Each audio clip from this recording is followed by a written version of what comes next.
and welcome back to Football Newsroom. Today we are going to provide you with the match analysis of the game between Manchester City and Liverpool. So without any further ado, let's begin. As we all know, Liverpool has won the Premier League after the 31st match day of the season. In their first matchup since then, the Reds were featured against Manchester City. The result wasn't an overwhelming one for the Reds as the current champions of England were thrashed by the former champions 4-0 in the Etihad Stadium. This match marks another example of the masterclass of Pep Guardiola, and the huge margin surely speaks for it. So let's have a look at the important aspects of the match in this analysis. For this match, Pep Guardiola lined his team up in a 4-2-3-1 formation instead of his preferred 4-3-3 shape. This change in formation actually helped them to dismantle Liverpool's high pressing system. While building up from the back, Manchester City pushed their fullbacks forward with Gundogan and Rodri staying close to the centre-backs, often dropping to form a back three. We all know about Liverpool's pressing system and how Firmino looks to cut out the passing lane to the central defensive midfielder while pressing the centre-back. But in this game it was impossible as Manchester City were playing with a double pivot. So whenever he pressed Laporte, keeping Gundogan under his cover shadow, Rodri would be left free. This forced Henderson to move up in order to cover Rodri. However, this left the space open between the midfield and defensive line of Liverpool, and De Bruyne and Foden constantly dropped in this space and exploited it perfectly.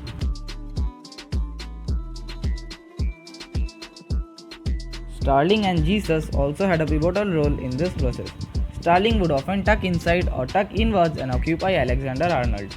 Jesus would try to do something similar and try to make a run behind the line, trying to push the defense or at times just create an overload on the left side, providing more space for De Bruyne in between the lines.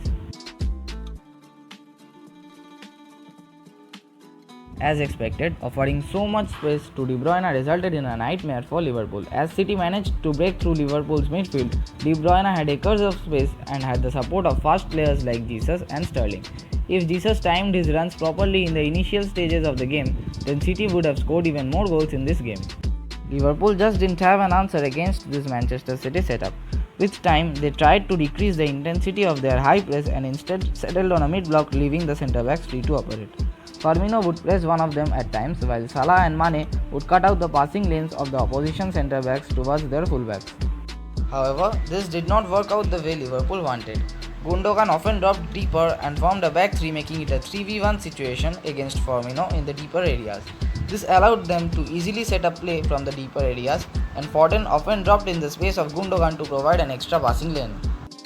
Moreover, the Manchester City fullbacks played a pivotal role in their attacking setup. Instead of using inverted fullbacks, they've used conventional fullbacks in this game, especially down the left side of the pitch. Sterling constantly tucked inside and engaged Alexander-Arnold and Gomez with him, leaving all the plays in the flanks for Mendy to exploit. Mendy had a more attacking role than Walker in this game. Walker would often receive the ball in the deeper areas and would switch to the opposite flank looking for Mendy in space.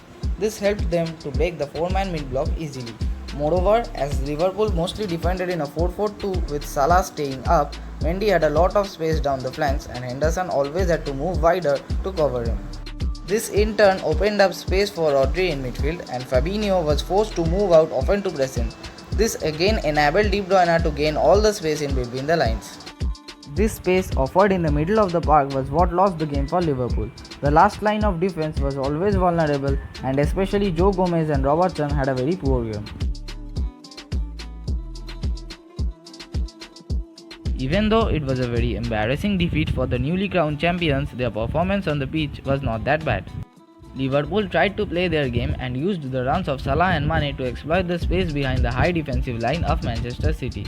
City defended in a 4-4-2 shape and settled in a mid-block instead of pressing Van Dijk and Gomez.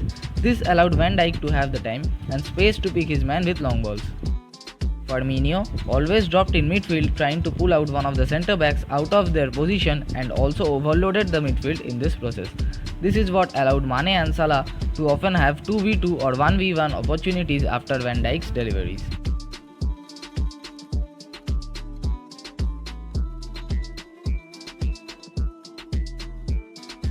It was not only Van Dijk with the long balls. Alexander-Arnold often tried to do the same thing. Instead of trying to break City centrally, he dropped a little deeper and looked for the runs of Mane behind the lines.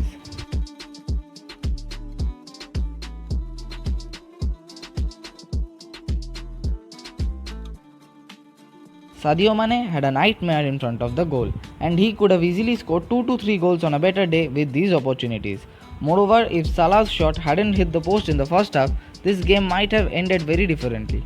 Even though the plan was perfect, Liverpool lacked the proper implementation and finishing touch in this game.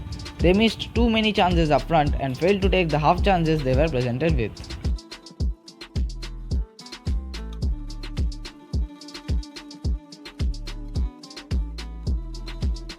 On paper, this game didn't matter at all for either teams as Liverpool had already been crowned as the champions while City were comfortably sitting in the second spot. However, this was a match of pride and dominance over the others, and that is why both the teams started with their strongest possible lineups and tactically astute setups. Manchester City made a statement after thrashing the champions, reminding the world that they are not inferior to this Liverpool side.